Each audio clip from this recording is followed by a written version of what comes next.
माँ ये परिवार की मशहूर मदर टाइगर हैं। लेकिन जब तुम सिर्फ 3 साल के थे तब तुमने उनके 10 साल से छिपाकर रखे हुए शराब के घड़े को चुपके से पी लिया और खाली घड़ा वापस उसी जगह रख दिया। 5 साल की उम्र में तुमने अपनी माँ के 3 साल से पाले हुए 9 टर्न जेड लोटस को सिर्फ यह देखने के लिए बर्बाद कर दिया कि उसकी पंखुड़ियाँ जलने पर किस रंग की आग पैदा करती हैं। 6 साल की उम्र में तुम्हारी मार्शियल सोल जागृत हुई, एक ऑस्पिशियस वाइट किलिंग। लेकिन जैसे ही तुमने परिवार द्वारा निर्धारित बेयर क्रैब सोल रिंग को अब्जॉर्ब करने से मना किया, तुम्हारे पिता ने गुस्से में एक हाथ से पत्थर की मेज पर प्रहार कर दिया। उन्होंने दरवाजे की ओर इशारा करते हुए गरज कर कहा, आज से तुम ये परिवार के सदस्य नहीं हो। तुमने न माफी मांगी, न कोई एक्सप्लेनेशन दिया, बस मुड़े और बाहर निकल गए। फिर ओल्ड डब्ल्यू की हॉर्स कैरेज में बैठकर दूर की यात्रा पर निकल पड़े। रास्ते में ओल्ड डब्ल्यू ने आखिरकार कहा, यंग मास्टर, यह सोल बीस्ट भले ही रेयर है, लेकिन यह पूरी तरह से आपके लिए सूटेबल नहीं है। वह कुछ झिझका, फिर बोला, आप किलिंग परिवार की एकमात्र उम्मीद हैं। आपके हर सोल रिंग के बारे में परिवार ने काउंटलेस डिस्कशंस की हैं ताकि आपके लिए सबसे परफेक्ट कॉम्बिनेशन चुना जा सके। निकलने से पहले फैमिली हेड ने बार बार समझाया था कि आपका फर्स्ट सोल रिंग एक powerful male type soul beast से होना चाहिए ताकि आपका पहला सोल स्किल मुख्य रूप से फिजिकल स्ट्रेंथ को बूस्ट करे। लेकिन सामने मौजूद यह फायर ड्रैगन क्लियरली उस रिक्वायरमेंट को पूरा नहीं करता। तुमने शांत स्वर में कहा, ओल्ड डब्ल्यू, मेरी अपनी प्लानिंग है। तुमने ज्यादा एक्सप्लेनेशन नहीं दी। दोनों जल्द ही ऐसी जगह पहुंच गए जहां सोल रिंग को अब्जॉर्ब करना सुरक्षित था। ओल्ड डब्ल्यू ने एक बार फिर तुम्हें समझाने की कोशिश की, लेकिन तुमने सीधे उसे रोक दिया। ओल्ड डब्ल्यू, मुझ पर भरोसा करो। बस इतनी सी बात सुनकर ओल्ड डब्ल्यू चुप हो गया। फायर ड्रैगन को अंतिम प्रहार देने के बाद तुम वहीं पालथी मारकर बैठ गए और उसके सोल रिंग की पावर को एब्जॉर्ब करना शुरू कर दिया। यह जंगल का आउटर एरिया था जहां कोई पावरफुल सोल बीस्ट मौजूद नहीं था और ओल्ड डब्ल्यू भी पास में गार्ड कर रहा था, इसलिए तुम पूरी तरह रिलैक्स्ड थे। तुमने अपना पूरा ध्यान उस भयंकर एनर्जी का सामना करने में लगा दिया। वह गर्म ऊर्जा ऐसी थी मानो तुम्हारे शरीर को अंदर से जला देना चाहती हो। तुम्हारे शरीर में मौजूद प्रिमोर्डियल केओस टेक्निक ने तुरंत उस इंटेंस फायर एलिमेंट एनर्जी को महसूस किया और उग्र एनर्जी को पूरे शरीर में सर्कुलेट करना शुरू कर दिया। आखिरकार वह एनर्जी तुम्हारे हार्ट के पास जमा होने लगी। कई बार फेलियर के बाद आखिर तुमने उस स्कोर्चिंग एनर्जी को सफलतापूर्वक कॉन्डेंस कर लिया। हार्ट से उठती गर्मी पल भर में पूरे शरीर में फैल गई। ऐसा लग रहा था जैसे तुम आग की नदी के बीच खड़े हो। जलने का एहसास बेहद साफ था, एग्जैक्टली जैसा तुमने पहले से कैलकुलेट किया था। कुछ दिनों बाद किलिन ये परिवार के भीतर अचानक एक गुस्से भरी आवाज गूंज उठी, तुम पागल हो गए हो। क्या तुम्हें पता भी है कि तुमने क्या कर डाला? फैमिली हॉल के बीच खड़े युवक को ये जेंशन गुस्से से घूर रहा था। फैमिली एल्डर्स ने कई दिनों तक चर्चा करके तुम्हारे फ्यूचर कल्टीवेशन पाथ की प्लानिंग की थी, लेकिन तुमने उसे इस तरह बदल दिया। ये जेंशन का चेहरा गुस्से से लाल था और उसकी ताकत के प्रहार से भारी स्टोन टेबल पर कई दरारें पड़ चुकी थीं। तुमने हल्की के साथ कहा, मैं जानता था कि मेरी प्लानिंग परिवार की प्लानिंग से अलग है। वापस आने से पहले ही मुझे पता था कि यह सिचुएशन आएगी। फादर, यह एक extremely rare dragon type soul beast है। तुम्हारी बात सुनकर ये जेंशन का गुस्सा थोड़ा शांत हुआ। ड्रैगन टाइप सोल बीस्ट सच में रेयर है, लेकिन यह एलिमेंटल पावर को कंट्रोल करने वाला फायर ड्रैगन है। चाहे इसकी फिजिकल स्ट्रेंथ कितनी भी स्ट्रांग हो, यह उस top tier physical soul beast जितना पावरफुल नहीं है जिसे परिवार ने तुम्हारे लिए चुना था। फिर शुरुआती वीकनेस को कैसे कॉम्पेंसेट करोगे? ये जेंशन का चेहरा फिर गंभीर हो गया। यह रास्ता हमारे ये परिवार के अनगिनत एंसेस्टर्स और पावरफुल एक्सपर्ट्स ने वर्षों की रिसर्च के बाद चुना है। यही सबसे ऑप्टिमल कल्टीवेशन राउट है। वह गुस्से में तुम्हें घूरते हुए बोला, आमतौर पर तुम कितनी भी शरारत करो मैं एक आंख बंद करके नजरअंदाज कर देता हूं, लेकिन यह तुम्हारी पूरी लाइफ का सबसे इंपॉर्टेंट डिसीजन है और तुमने इसे भी सीरियसली नहीं लिया। उसकी सांसें तेज हो गईं। तुमने कहा, क्या यह इसलिए नहीं हुआ क्योंकि मुझे सूटेबल सोल बीस्ट नहीं मिला? चुप रहो। निकलने से पहले मैंने तुम्हारे लिए सूटेबल मेल सोल बीस्ट तक मार्क कर दिए थे। फिर तुम्हें कैसे नहीं मिला? वह गर्जा, क्या तुम्हें अपनी जिम्मेदारी का एहसास है? ये परिवार दोबारा डुलियो कॉन्टिनेंट पर ग्लोरी हासिल कर पाएगा या नहीं, सब कुछ तुम्हारे ऊपर डिपेंड करता है। अब मुझे प्रॉमिस करो कि आगे से अपनी मर्जी से कोई काम नहीं करोगे और परिवार की प्लानिंग के अनुसार ही सोल रिंग्स एब्जॉर्ब करोगे। ये जेंशन ने अपनी भौहें दबाईं और सोचने लगा कि तुम्हारे इस गलत कदम को कैसे ठीक किया जाए। तुमने फिर कहा, फादर, किलिन एक डिवाइन बीस्ट है। सिर्फ फिजिकल एनहांसमेंट वाला पाथ इसके लिए बेस्ट चॉइस नहीं है। तुम अपने प्लान को एक्सप्लेन करना चाहते थे, लेकिन उसने तुरंत रोक दिया। बस, यह रास्ता हमारे काउंटलेस एंसेस्टर्स ने टेस्ट किया है। क्या तुम कहना चाहते हो कि तुम अपने एंसेस्टर्स से ज्यादा दूरदर्शी हो? ये जेंशन की आवाज अचानक ठंडी हो गई। तुम्हें अपने पिता की यह स्टूबोर्ननेस देखकर मन ही मन साय करना पड़ा। तुम्हारे एंसेस्टर्स का रास्ता गलत नहीं था, लेकिन वे उस नॉलेज को नहीं जानते थे जो तुम्हारे पास थी। क्योंकि तुम एक ट्रांसमाइग्रेटर थे, इसलिए तुम्हें किलिन की असली पोटेंशियल का पता था। किलिन कई प्रकार के होते हैं और हर प्रकार एक अलग एलिमेंटल पावर से जुड़ा होता है। केवल एक एलिमेंट को मास्टर करना भी परिवार द्वारा चुने गए फिजिकल कल्टीवेशन राउट से कहीं ज्यादा पावरफुल हो सकता था। और इससे भी आगे 5 एलिमेंट किलिन का प्रेसिडेंट मौजूद था। अगर पहले 5 सोल रिंग्स के जरिए तुम 5 एलिमेंट्स को परफेक्टली कंट्रोल कर पाते, तो तुम्हारा ऑस्पिशियस व्हाइट किलिन धीरे धीरे 5 एलिमेंट किलिन में प्योरीफाई हो सकता था। उसके साथ ऑस्पिशियस पावर भी जुड़ जाती। इसके बाद 5 एलिमेंट्स और येन्यान को अलग करके हेवनली स्टेम्स को कंट्रोल किया जा सकता था। फिर 28 कॉन्स्टलेशंस की पावर और अंत में 4 divine beasts Azure dragon, white tiger, vermilion bird और ब्लैक टोर्टस की शक्ति को कंट्रोल किया जा सकता था। इसके बाद जागृत होने वाला 5th सेक्रेड बीस्ट, जो अर्थ एलिमेंट का प्रतिनिधित्व करता है, येलो ड्रैगन किलिन होगा। 5 सेक्रेड बीस्ट्स की पावर वास्तव में स्पेस टाइम ओरिजिन एनर्जी से जुड़ी होगी। 5 एलिमेंट्स के पूर्ण होने पर किलिन बॉडी एक ऐसा सुप्रीम फाउंडेशन बन जाएगा जो हेवनली स्टेम्स और अर्थली ब्रांचेस, डेस्टिनी और कॉस्मिक चेंजेस तक को कंट्रोल कर सकेगा। उस समय तुम्हारे 5 सोल रिंग्स साधारण डिवाइन बीस्ट सोल रिंग्स नहीं रहेंगे, बल्कि 5 सेक्रेड बीस्ट सोल रिंग्स बन जाएंगे। तुम पूरे डुलियो कॉन्टिनेंट में ऐसे अकेले व्यक्ति बनोगे जिसके पास 5 सेक्रेड बीस्ट सोल्स हों। और इतना ही नहीं, अगर तुम 12 एम्परर लेवल पावर्स को भी मास्टर कर पाए, तो तुम हेवनली स्टेम्स और अर्थली ब्रांचेस के सुप्रीम मास्टर बन सकते हो, यानी संसार के काउंटलेस चेंजेस को अपने कंट्रोल में ले सकते हो। तुम्हारे मन में यह विजन जितना स्पष्ट था, उतना ही तुम्हारे पिता के लिए यह सब एक रेकलेस आइडिया था। तुमने गहरी सांस ली और एक बार फिर कहा, फादर, मेरी बात सुनिए।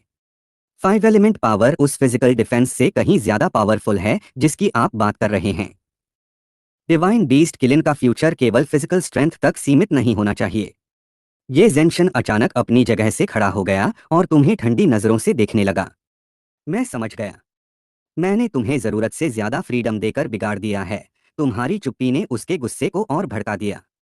हॉल में कुछ क्षणों के लिए ऐसा सन्नाटा छा गया जैसे हर कोई आने वाले फैसले को महसूस कर रहा हो। अच्छा, बहुत अच्छा। अगर तुम्हें अपनी राह पर इतना भरोसा है तो जाकर इसे प्रूव करो। आज से तुम ये परिवार के सदस्य नहीं हो। अब ये परिवार की कोई भी चीज तुम्हारे लिए अवेलेबल नहीं होगी। मैं भी देखना चाहता हूं कि बिना परिवार की मदद के तुम आखिर कितनी दूर तक जा सकते हो। उसकी आवाज पूरे हॉल में गूंज उठी। यह केवल एक गुस्से भरा फैसला नहीं था, बल्कि तुम्हारे और ये परिवार के बीच एक नई शुरुआत की घोषणा थी। पास खड़ी ये मैडम यह सुनकर पूरी तरह शॉक्ड रह गई। उसने कुछ कहने के लिए मुंह खोला, लेकिन उस समय उसके पास कहने के लिए शब्द नहीं थे। हॉल में मौजूद सभी लोग इस अचानक हुए फैसले से स्तब्ध रह गए। वहीं तुम शांत खड़े रहे। तुम्हारे चेहरे पर न डर था, न पछतावा। तुम जानते थे कि तुम्हारा रास्ता अब परिवार से अलग हो चुका है, लेकिन तुम्हें अपनी प्लानिंग पर पूरा विश्वास था। तुम्हारे पिता ने अपना फैसला सुना दिया था और अब पीछे हटने का कोई रास्ता नहीं था। इस तरह ये परिवार से अलग होकर तुम्हारी असली जर्नी शुरू होने वाली थी। तभी ये जेंशन की ठंडी नजर उस पर पड़ी। अपने पति को अच्छी तरह समझने वाली ये मैडम तुरंत समझ गई कि वह अपने बेटे को लेकर मुश्किल स्थिति में है। गुस्से से भरे पिता को देखते हुए तुमने अब बहस करना बंद कर दिया। कुछ बातें ऐसी होती हैं जिन्हें शब्दों से समझाना आखिरकार बेकार होता है। अगर अभी समझौता कर लिया तो शायद जिंदगी भर मन में पछतावा रहेगा। इसलिए बेहतर है कि समय ही सही और गलत का फैसला करे। बूढ़े आदमी, तुम पागल हो गए हो। तुम्हारा यही तो एक बेटा है। तुम सच में उसे अकेले बाहर भटकने के लिए छोड़ दोगे? ये मैडम गुस्से से लगभग फट पड़ी। इतने वर्षों की शादी के बाद उनका यही एक प्यारा बेटा था। फैमिली हेड होने के बावजूद ये जेंशन ने सिर्फ एक बात को लेकर उसे घर से बाहर निकाल दिया था। ये जेंशन के चेहरे पर हेल्पलेसनेस दिखाई दी। इस लड़के की हड्डियों में इतना स्टबर्न प्राइड है कि अगर इसे सबक नहीं मिलेगा तो यह कभी भी फैमिली की प्लानिंग को विलिंगली स्वीकार नहीं करेगा। यह तुम्हारा बेटा है, फिर भी तुम उसे समझते नहीं हो। तुमने कब उसे नुकसान उठाते देखा है? ये मैडम को अचानक अपने बेटे की उस स्पेशल मार्शल सोल की याद आई। वह और भी एंशियस हो गई। उसने ठंडी आवाज में कहा, अगर मेरे बेटे को कुछ हुआ तो मैं तुम्हें नहीं छोड़ूंगी। यह कहकर वह तुरंत मुड़ी और कमरे से बाहर निकल गई। उधर घर से निकलने के बाद तुमने बिना किसी हेजिटेशन के सीधे जर्नी शुरू कर दी। तुमने अपना सामान तक पैक नहीं किया था। ओल्ड डब्ल्यू केरज चला रहा था और बीच बीच में पीछे मुड़कर अपने यंग मास्टर को देख रहा था। छोटे से लड़के के चेहरे पर न गुस्सा था न डिप्रेशन। यह देखकर ओल्ड डब्ल्यू ने राहत की सांस ली और फिर पूरी गंभीरता से केरज चलाने लगा। केरज के भीतर कुछ समय बाद हल्की पीली रोशनी चमक उठी। तुम्हारे पैरों के नीचे एक येलो सोल रिंग दिखाई दिया। छोटी सी जगह का टेम्परेचर कुछ ही पलों में तेजी से बढ़ने लगा। तुमने प्रिमोर्डियल केओस टेक्निक को सर्कुलेट किया। पहले जो एनर्जी 5 एलिमेंट्स में बैलेंस्ड थी, वह 5 सोल इन्फ्लुएंस के कारण पूरी तरह फायर एट्रीब्यूट की ओर झुकने लगी। 5 एलिमेंट्स का संबंध 5 ऑर्गन्स से था और फायर का संबंध हार्ट से। तुमने आंखें बंद करके पालथी मारी और अपनी ब्रीदिंग को एडजस्ट करते हुए शरीर के भीतर मौजूद सबसे मूल फायर एट्रीब्यूट एनर्जी को कंट्रोल करना शुरू किया। शांत पड़ी इन्नेट फायर एनर्जी पूरी तरह एक्टिवेट हो गई। दूर से देखने पर तुम्हारे हार्ट के आसपास हल्की लाल रोशनी चमकती हुई दिखाई दे रही थी। इन्नेट फायर क्यूआई पहले पैसिव थी, लेकिन अब एक्टिव होकर पूरे शरीर में फैल गई और फिर दोबारा हार्ट में लौट आई। तुमने अपनी 2 उंगलियों को एरो की तरह सामने किया और उंगलियों के बीच एक छोटी सी फ्लेम लगातार जलने बुझने लगी। तभी तुम्हें अपने पिछले जीवन में पढ़ी हुई heavenly stems and earthly branches की किताब याद आई। उसमें 5 एलिमेंट्स के बिंग फायर के बारे में लिखी जानकारी तुम्हें बहुत स्पष्ट रूप से याद थी। तुमने तुरंत उस एनर्जी को कंट्रोल करते हुए अपने शरीर की मेरिडियंस में सर्कुलेट करना शुरू किया। पूरी प्रक्रिया में तुमने बेहद सावधानी बरती। फायर एनर्जी कभी तेज होकर ऊपर उठती तो कभी शरीर के भीतर घूमती हुई फिर से हार्ट की ओर लौटती। धीरे धीरे तुम्हारे शरीर में मौजूद फायर एट्रीब्यूट एनर्जी का रूप बदलने लगा। उसकी शक्ति साधारण 5 एलिमेंट फायर जैसी बिल्कुल नहीं थी। कुछ ही समय में तुम्हारे माथे पर बारीक पसीने की बूंदें दिखाई देने लगीं। शरीर के भीतर फायर एट्रीब्यूट एनर्जी लगातार घूम रही थी और उसकी इंटेंसिटी लगातार बढ़ रही थी। सिर्फ उसकी ऑरा से ही अंदाजा लगाया जा सकता था कि यह कोई ऑर्डिनरी 5 एलिमेंट फायर नहीं है। यह इन्नेट बिंग यान ट्रू फायर थी। तभी किलिन की 5 सोल्स से एक धीमी आवाज निकली। ऑस्पिशियस व्हाइट किलिन के शरीर में भी अचानक बदलाव होने लगा। उसके स्केल्स के बीच एक लेयर ऑफ गोल्डन फ्लेम्स दिखाई देने लगी, जिससे उसका रूप पहले से कहीं ज्यादा डेंजरस और मिस्टेरियस लगने लगा। व्हाइट किलिन के पीछे एक हल्की लाल फैंटोम इमेज धीरे धीरे दिखाई दी। कुछ ही पलों में वह फैंटोम स्पष्ट होकर उसके पीछे खड़ी हो गई। उसका सिर ऊंचा था और उसके शरीर से पिघले हुए रेड गोल्ड जैसा प्रकाश बहता हुआ प्रतीत हो रहा था। उसके हर बाल के सिरे पर छोटी छोटी लाल फ्लेम्स नृत्य कर रही थीं। उसके माथे पर एक विचित्र आकार का हॉर्न था जो किसी कर्ल्ड ड्रैगन जैसा दिखाई देता था और उसकी सतह पर डार्क रेड एंशिएंट रून्स दिखाई दे रहे थे। क्लोन। तुम्हारे मन में तुरंत लेजेंडरी किलिन क्लोन की बात आई। कहा जाता था कि किलिन के क्लोन्स की संख्या बढ़ने के साथ उसकी ओवरऑल स्ट्रेंथ भी लगातार बढ़ती जाती है। लो लेवल सोल स्किल केवल फायर स्पिरिट ब्रेथ था, जिसकी ऑर्डिनरी फ्लेम बेयरली उपयोगी थी। लेकिन अगर उसे बिंग यान ट्रू फायर में बदल दिया जाए तो उसकी डिस्ट्रक्टिव पावर लगभग अनस्टॉपेबल हो सकती थी। तुम्हारे चेहरे पर अनजाने में संतुष्टि की हल्की झलक आई। तुम समझ चुके थे कि इस बार तुम्हारा डिसीजन सही था। केरज के बाहर 5 सोल्स से निकलने वाली पावरफुल ऑयरा लगातार फैल रही थी। यहाँ तक कि क्रेजी लायन डुलियो लेवल की कल्टीवेशन रखने वाले ओल्ड डब्ल्यू को भी भीतर से शॉक महसूस हुआ। उसे पता नहीं था कि आखिर हुआ क्या है, लेकिन वह क्लियरली महसूस कर सकता था कि उसके यंग मास्टर की मार्शियल सोल पहले से कहीं ज्यादा पावरफुल हो चुकी है। ओल्ड डब्ल्यू के मन में भी एक सवाल उठ रहा था कि आखिर इस छोटी सी केरज के भीतर यंग मास्टर ने ऐसा क्या कर दिया था। तभी ओल्ड डब्ल्यू ने पूछा, यंग मास्टर, आगे टाइंडू सिटी है। वहाँ एक होटल है, क्या हम थोड़ी देर रेस्ट कर लें? उसकी आवाज़ सुनकर तुम्हें अचानक एहसास हुआ कि तुम इतनी देर से कल्टीवेशन में डूबे हुए थे कि तुम्हें पता ही नहीं चला कि तुम टाइंडू सिटी पहुंच चुके हो। फैमिली से टाइंडू सिटी तक पहुंचने में नॉर्मली 2 या 3 दिन लगते थे। तुमने आश्चर्य से पूछा, ओल्ड डब्ल्यू, तुम मुझे इतनी दूर टाइंडू सिटी क्यों ले आए? तुम्हारा प्लान तो किसी ऑर्डिनरी स्मॉल टाउन में कुछ समय आराम करने का था। अभी तुम्हें खुद भी नहीं पता था कि आगे कहाँ जाना है। ओल्ड डब्ल्यू ने कहा, यंग मास्टर, इसे बस बाहर आकर थोड़ा मन बदलने जैसा समझिए। फैमिली हेड भी वास्तव में आपसे नाराज नहीं होंगे। क्यों न हम वापस जाकर फैमिली हेड से अपॉलॉजी कर दें? ओल्ड डब्ल्यू को हमेशा लगता था कि फैमिली हेड अपने यंग मास्टर से इतना प्रेम करते हैं कि वह वास्तव में उसे हमेशा के लिए बाहर नहीं रख सकते। शायद वह केवल तुम्हें सिर झुकाकर अपनी गलती मानने के लिए मजबूर करना चाहते थे। तुमने उसकी बात काटते हुए कहा, ओल्ड डब्ल्यू, अब यह बात मत छेड़ो। मैं बाहर निकल चुका हूं, तो वापस जाने का कोई प्लान नहीं है। अब जब टायंडू सिटी आ ही गए हैं तो अंदर चलकर अच्छी तरह घूमते हैं। तुम्हारी आवाज शांत थी, लेकिन उसमें अपने फैसले को लेकर पूरा डिटर्मिनेशन था। केरज से नीचे उतरते ही तुम्हें अचानक पेट में तेज भूख महसूस हुई। 2-3 दिनों से तुमने खाने की ओर ध्यान ही नहीं दिया था। पूरी यात्रा में तुम सिर्फ कल्टीवेशन करते रहे थे। अब तुम्हारा मन केवल एक अच्छी मील खाने का था।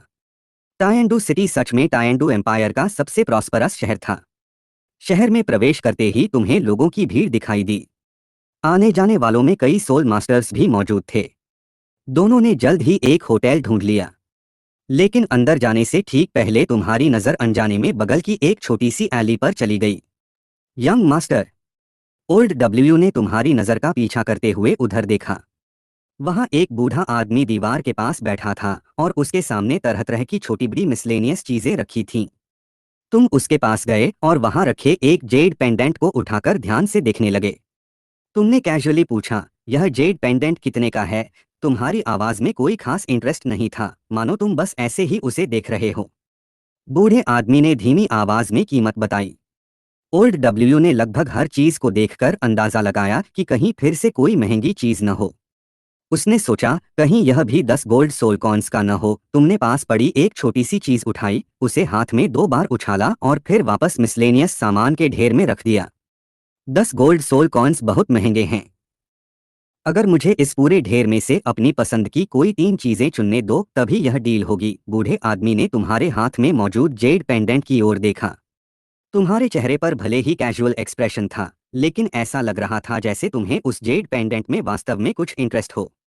बूढ़े आदमी ने सामने खड़े लगभग 10 साल के इस युवक को लंबे समय तक ध्यान से देखा। काफी देर तक चुप रहने के बाद आखिरकार उसने तुम्हारी शर्त स्वीकार कर ली। तुमने एक bag of gold soul coins सीधे बूढ़े आदमी के हाथ में डाल दिया। फिर तुमने चीजों को ध्यान से देखा और कैजुअली 3 छोटे ऑब्जेक्ट्स चुन लिए। ट्रांजैक्शन पूरा होते ही तुम उठकर वहां से जाने वाले थे कि अचानक एक लड़की की आवाज सुनाई दी, यही जगह है। आवाज खत्म होते ही कुछ शानदार कपड़े पहने हुए यंग मैन और यंग गर्ल्स तेजी से वहां आ पहुंचे। उनमें से एक शॉर्ट हेयर्ड गर्ल सबसे पहले बूढ़े आदमी के स्टॉल तक पहुंची और वहां रखी चीजों को ध्यान से देखने लगी। उसने अपनी स्पिरिचुअल सेंस से उन वस्तुओं को चेक किया और अचानक ऐसा लगा जैसे उसे किसी मुश्किल चीज का सामना करना पड़ा हो। यह कहा गया, वह तुरंत पलटी और उसकी नज़र तुम और ओल्ड डब्ल्यू पर पड़ी। उसने बिना ज्यादा देर किए पूछा, वह चीज तुम लोगों के पास है ना? उसका स्वर सवाल जैसा था, लेकिन उसके शब्दों में पूरा कॉन्फिडेंस था। फिर वह तुम्हारे सामने आकर बोली, तुमने इसे कितने में खरीदा? मैं इसका 3 गुना प्राइस दूंगी। मैं 7 ट्रेजर ग्लेस्ड टाइल सेट से हूँ। शॉर्ट हेयर्ड गर्ल ने यह बात बेहद एरोगेंट एक्सप्रेशन के साथ कही और सीधे तुम्हें देखने लगी। 7 ट्रेजर ग्लेस्ड टाइल सेट का नाम सुनते ही आसपास का माहौल भी जैसे कुछ क्षणों के लिए शांत हो गया। लेकिन तुम अब भी बिल्कुल काम थे। तुम्हारी नजर उस लड़की पर टिकी रही, जैसे उसके परिचय से तुम्हारे मन में कोई खास हलचल ही न हुई हो। वहीं ओल्ड डब्ल्यू भी चुपचाप खड़ा रहा और सिचुएशन को ध्यान से ऑब्जर्व करने लगा।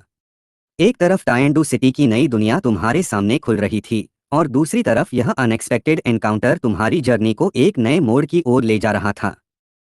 7 ट्रेजर ग्लेस्ड टाइल सेट, तुमने सामने खड़ी उस खूबसूरत और बेहद एरोगेंट छोटी लड़की को देखा। उसकी आंखों में कॉन्फिडेंस साफ दिखाई दे रहा था।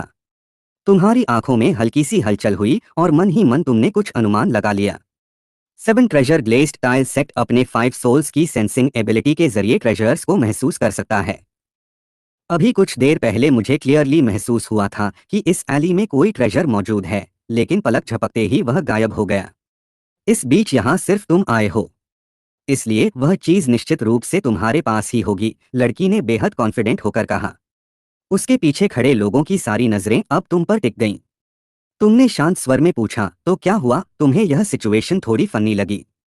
प्राचीन समय से ही बाइंग एंड सेलिंग का एक रूल है, जो पहले खरीदता है, चीज उसी की होती है। क्या ये लोग अब इसे जबरदस्ती छीनने की कोशिश करेंगे? तभी एक युवक आगे बढ़ा और बोला, छोटे भाई, वह ट्रेजर मुझे दे दो और मेरा एक फेवर समझो। तुम वह ट्रेजर मुझे दे दो। फ्यूचर में अगर तुम्हें कोई परेशानी हुई तो seven treasure glazed tile set निश्चित रूप से तुम्हारी मदद करेगा। उसके चेहरे पर स्मग एक्सप्रेशन था। उसे लगता था कि seven treasure glazed tile set का नाम सुनते ही सामने वाला आसानी से झुक जाएगा। लेकिन तुम्हारे चेहरे पर कोई बदलाव नहीं आया। लड़की की आंखों में तुरंत गुस्से की चमक दिखाई दी। उसके आसपास खड़े लोगों ने बिना देर किए तुम्हें और ओल्ड डब्ल्यू को चारों तरफ से घेर लिया। ओल्ड डब्ल्यू ने अपनी भौहें उठाईं और ठंडी नजरों से उस ग्रुप को देखा। ये परिवार कई वर्षों से हिडन था, लेकिन उसे seven treasure glazed tile set के बारे में भी कुछ जानकारी थी। फिर भी अगर ये लोग उसके यंग मास्टर के मूड को खराब करने की कोशिश करते तो वह बिल्कुल पोलाइट रहने वाला नहीं था। शॉर्ट हेयर्ड गर्ल ने कोल्ड टोन में कहा, छोटे भाई, अच्छी तरह सोच लो। Seven treasure glazed tile set upper three sets में से एक है। हम बहुत कुछ कर सकते हैं। उसके शब्दों में साफ वार्निंग थी। वह अपने गुस्से को दबाने की कोशिश कर रही थी। उसे जिंदगी में शायद ही कभी किसी ऑर्डिनरी पर्सन ने इस तरह इग्नोर किया था। तभी पीछे खड़े ओल्ड डब्ल्यू ने तुम्हारी आंखों में दिखाई दे रही इम्पेशंस को देख लिया। वह तुरंत एक कदम आगे बढ़ा।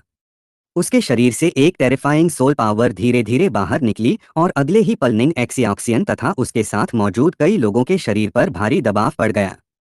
लड़की का पहले से एरोगेंट चेहरा अचानक बदल गया। उसके चेहरे का रंग एक पल में पेल पड़ गया। उसी समय एली के भीतर से अचानक एक हल्की हंसी सुनाई दी। पता नहीं कौन सा फ्रेंड इतना जल्दबाज हो गया। आखिर यह मामला हमारी seven treasure glazed tile set की तरफ से थोड़ा इम्पोलाइट हो गया। आवाज दूर से आती हुई सुनाई दी। एक्सिऑक्सियन, अभी अपॉलोजी करो। एली के दूसरे छोर से एक white heard old man black रोब पहने हुए मुस्कुराता हुआ धीरे धीरे बाहर आया। साफ था कि वह काफी समय से इस ग्रुप के पीछे पीछे चल रहा था। ग्रैंडपा, शॉर्ट हेयर्ड गर्ल ने अपने दादा को देखते ही शिकायत भरे चेहरे से उसकी ओर देखा। उसे बिल्कुल उम्मीद नहीं थी कि उसके अपने ग्रैंडपा उसे ही सिर झुकाकर माफी मांगने के लिए कहेंगे। ब्लैक रोब्ड ओल्ड मैन ने केवल एक नजर डालकर सिचुएशन को समझ लिया। लड़की ने होंठ दबाए और अनविलिंग एक्सप्रेशन के साथ तेजी से तुम्हारे सामने आकर कहा, सॉरी। उसकी आवाज बहुत धीमी थी और उसमें साफ तौर पर अनविलिंगनेस थी। ब्लैक रोब्ड ओल्ड मैन ने मुस्कुराते हुए कहा, लिटिल ब्रदर, इस मामले में हमारी seven treasure glazed tile set ने सच में थोड़ा गलत व्यवहार किया है। यह लड़की पहली बार बाहर ट्रेजर खोजने निकली है, इसलिए उसका व्यवहार थोड़ा ओवर अग्रेसिव हो गया। उम्मीद है कि लिटिल ब्रदर इसे दिल पर नहीं लेगा। ब्लैक रोब्ड ओल्ड मैन ने केवल एक नज़र में सिचुएशन को समझ लिया था। उसकी नज़र आखिरकार तुम पर आकर टिक गई। लिटिल ब्रदर, तुम्हें देखकर लगता है कि तुम यहाँ नए हो। शायद यह तुम्हारी पहली बार टाइंडू सिटी आने की जर्नी है। अगर तुम्हारी इच्छा हो तो हमारे seven treasure glazed tile set में आ सकते हो। उसकी आवाज़ जेंटल थी और चेहरे पर फ्रेंडली स्माइल थी। हालांकि वह तुम्हारी एग्जैक्ट बैकग्राउंड को समझ नहीं पा रहा था, लेकिन तुम्हारे पीछे खड़े पावरफुल सर्वेंट को देखकर वह कुछ बातें आसानी से गैस कर सकता था। उसने अपने जीवन में काउंटलेस पावरफुल पीपल देखे थे। केवल तुम्हारे साथ चल रहे इस सर्वेंट को देखकर ही वह अंदाजा लगा सकता था कि तुम किसी ऑर्डिनरी फैमिली से नहीं हो। तुमने सामने खड़े उस स्माइलिंग ओल्ड फॉक्स को ध्यान से देखा। अब तुम्हें ये परिवार से बाहर निकाल दिया गया था, इसलिए कल्टीवेशन रिसोर्सेस को लेकर भविष्य में थोड़ी परेशानी होना स्वाभाविक था। Seven treasure glazed tile set upper three sets में से एक था। उसकी फाइनेंशियल स्ट्रेंथ बेहद मजबूत थी। उनके पास केवल रेयर हेवनली ट्रेजर्स ही नहीं थे, बल्कि एक extremely high quality cultivation environment भी था, जिसकी ओर काउंटलेस सोल मास्टर्स आकर्षित होते थे। अगर तुम seven treasure glazed tile set में शामिल हो जाते तो कल्टीवेशन रिसोर्सेस के लिए तुम्हें ज्यादा चिंता नहीं करनी पड़ती। वह स्पेशल कल्टीवेशन एनवायरनमेंट तुम्हारी 5 सोल्स की कल्टीवेशन के लिए भी काफी बेनिफिशियल हो सकता था। कुछ देर सोचने के बाद तुम हल्का सा मुस्कुराए। तो फिर सीनियर का धन्यवाद। वैसे भी मुझे seven treasure glazed tile set में कुछ इंटरेस्ट है। ब्लैक रोब्ड ओल्ड मैन की आंखों में तुरंत और गहरी चमक दिखाई दी। उसे लगा कि इस यंग मैन के साथ कनेक्शन बनाना शायद उसके अनुमान से कहीं अधिक वैल्यूएबल हो सकता है। इसी बीच एक दूसरी जगह पर बातचीत चल रही थी। एम्परर के बीमार पड़ने के बाद अलग अलग इंटेंशंस रखने वाले लोग धीरे धीरे सरफेस पर आने लगे थे, जिससे सिचुएशन काफी ट्रबलसम हो गई थी। तभी बाहर से निंग फेंगजी की आवाज सुनाई दी। सेक्ट मास्टर निंग, आवाज के साथ एक इम्पोजिंग फिगर अंदर आया। निंग फेंगजी के पास मौजूद लोगों ने तुरंत उसकी ओर देखा। दोनों की नज़र एक साथ दरवाजे की ओर गई। कुछ ही क्षण बाद एक टॉल और पावरफुल फिगर बड़े कदमों से अंदर आया। ये जेंशन ने सामने मौजूद दोनों लोगों को देखते हुए मुस्कुराकर अपने हाथ जोड़े। अचानक बिना सूचना के आकर डिस्टर्ब तो नहीं किया। निंग फेंगजी की आंखें हल्की सिकुड़ी। जब उसने आने वाले व्यक्ति को साफ पहचाना तो उसके चेहरे पर तुरंत वार्म स्माइल आ गई। अरे, यह तो किलिंग डुलियो हैं। आपका यहाँ आना हमारे लिए सम्मान की बात है। प्लीज अंदर आइए। लेकिन आज किलिंग डुलियो के यहाँ आने का कोई खास कारण है? निंग फेंगजी मन ही मन सोच रहा था। किलिन ये परिवार इतने वर्षों से दुनिया से दूर रहा था, इसलिए उसका इस तरह अचानक सामने आना डेफिनेटली किसी साधारण बात का संकेत नहीं था। ये जेंशन ने कुछ देर चुप रहने के बाद कहा, असल में मैं एक छोटी सी बात के लिए आया हूँ। मेरा बेटा अभी बहुत छोटा है और एक पिता होने के नाते मैं भी उसे पूरी तरह कंट्रोल नहीं कर पा रहा हूँ। दुर्भाग्य से यह लड़का हाल ही में आपकी सेक्ट के पास चला आया है, इसलिए मुझे उम्मीद है कि सेक्ट मास्टर निंग उस पर थोड़ा ध्यान रखेंगे। ये जेंशन बैठ गया और चाय का एक घूंट लिया। उसके चेहरे पर थोड़ी हेल्पलेसनेस दिखाई दे रही थी। निंग फेंगजी और चेन एक्सायन ने एक दूसरे की ओर देखा। दोनों की आंखों में सरप्राइज साफ दिखाई दे रहा था।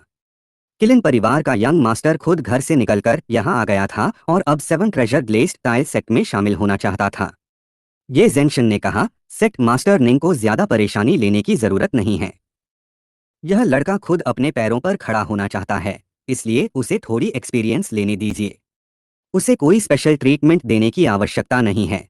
अपने उस बदमाश बेटे को याद करके जो घर से निकलते समय एक बार भी पीछे मुड़कर नहीं देखा था। ये जेंशन के चेहरे पर हल्की नाराजगी दिखाई दी। अगर ओल्ड डब्ल्यू उसके साथ नहीं गया होता तो शायद वह और भी ज्यादा वरीड होता। फिर भी इस पीरियड में मैं चाहता हूं कि सेक्ट मास्टर निंग उस लड़के का थोड़ा ध्यान रखें ताकि वह आराम से कल्टीवेशन कर सके। इसके लिए मैं बेहद ग्रेटफुल रहूंगा। अगर कोई प्रॉब्लम होती है तो सीधे ये परिवार के पास आइए। ये जेंशन ने निंग फेंगजी की ओर देखा। निंग फेंगजी ने वार्म स्माइल के साथ कहा, किलिंग डुलियो, आप ऐसा क्यों कह रहे हैं? यंग मास्टर का हमारी 7 ट्रेजर ग्लेज्ड टाइल सेट में आना हमारे लिए ऑनर की बात है। आप निश्चिंत रहें, हम यंग मास्टर को किसी तरह की परेशानी नहीं होने देंगे। ये जेंशन ने सामने वाले का जवाब सुनकर सिर हिलाया। उसने ज्यादा देर रुकना उचित नहीं समझा। कुछ ही समय बाद वह मुड़ा और वहां से चला गया। जब तक उसकी फिगर पूरी तरह नजरों से गायब नहीं हो गई, निंग फेंगजी शांत रहा। उसके जाने के बाद आखिरकार चेन एक्सायन ने पूछा, आपको क्या लगता है वह आखिर क्या मतलब रखता है? निंग फेंगजी को भी विश्वास नहीं था कि किलिंग डुलियो सिर्फ अपने बेटे की केयर करने के लिए किसी को रिक्वेस्ट करने आया था। ये परिवार इतने वर्षों से हिडन रहा है। इस कदम के पीछे आखिर क्या पर्पस है, मैं भी पूरी तरह समझ नहीं पा रहा हूँ। चेन एक्सायन ने कहा, फिलहाल एक कदम आगे बढ़कर देखते हैं। समय के साथ सब क्लियर हो जाएगा। इसी बीच दूसरी तरफ केरज के अंदर निंग एक्सिऑक्सियन ने अपने छोटे से मुंह को फुलाया हुआ था और चेहरे पर साफ डिसैटिस्फैक्शन थी। ग्रैंडपा, आपने उस लड़के को हमारी 7 ट्रेजर ग्लेज्ड टाइल सेट में आने की परमिशन क्यों दी? ब्लैक रोब्ड ओल्ड मैन निंग टायन लॉन्ग ने अपनी ग्रैंड डॉटर को मुस्कुराते हुए देखा। एक्सिऑक्सियन, तुम्हें पता होना चाहिए कि 7 ट्रेजर ग्लेज्ड टाइल सेट हमेशा ऐसे लोगों से फ्रेंडशिप करना पसंद करता है जिनके पास रियल स्ट्रेंथ हो। इस बात के पीछे भी उस बूढ़े आदमी की अपनी कैलकुलेशन थी। वह जानता था कि इस यंग मैन की असली आइडेंटिटी जितनी मिस्टेरियस है, उतनी ही उसके पीछे छिपी पोटेंशियल भी बड़ी हो सकती है। पोटेंशियल वाले बैटल सोल मास्टर्स।